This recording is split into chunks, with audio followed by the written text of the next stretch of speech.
But B2B marketing, cold email works. And people don't realize this because just like kind of what happened with Meta a few years ago that I just described, people said, oh, this doesn't work anymore. Meta sucks now. It's like, no, okay, Meta doesn't suck. It's just the game got harder, right? Which is what happens. And it's the same thing with cold emailing. Essentially, Microsoft, Yahoo, they, especially those two, but really it was Google, Microsoft, Yahoo, they all cracked down big time on their tolerances. They set the tolerances really low to what's considered spam, and other things were changed. So it basically got really hard to get into inboxes. And a lot of people gave up on doing cold emailing, B2B cold emailing.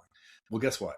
I stuck through it. I went through the same thing everybody else did, and it was like brutal. And it was like, oh man, I lost so many domains, and I lost so many, just so much infrastructure, and it got burned out. But eventually I ended up hiring 3 different cold emailers that are like experts, and I put them in different platforms with different domains. And I threw so much spaghetti against the wall until I finally found out something that worked. And that was actually just really recently where I felt like I can do it at scale. So it's difficult. And bringing this back to the data, it happens to be really good data to use in a cold email campaign. I wouldn't only use that data, but unless you just happen to have like tons of it in your niche that you're in, because that varies, right?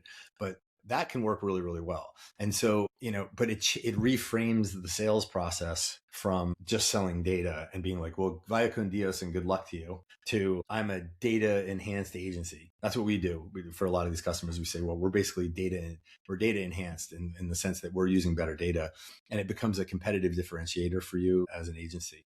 Now, I'm being very assumptive here, Nick, that you want to do that. I don't know if you do, but give me your feedback. Have you attempted that, any of what I've described so far with any of these clients? Yeah, we did a postcard campaign where we sent out about 1,200 postcards for the roofing company. We actually had a hailstorm in the area, so we used the term hail for roof repair along with those. And I knew the data was legit at that point because we got a ton of hits right after the hailstorm, Okay. especially like in the area there. So I was like, all right, these people are actually looking this up. Like I was pretty hyped about that because that showed me that, this isn't just random names and random numbers and they're just putting this on there. But we did do that. We did cold emails as well. We ran a Facebook ad with a custom audience with those emails that would update. That's what we ran for that roofing client. And we just did the postcards for the other 2 pressure washing companies I had. We didn't have everything else set up yet.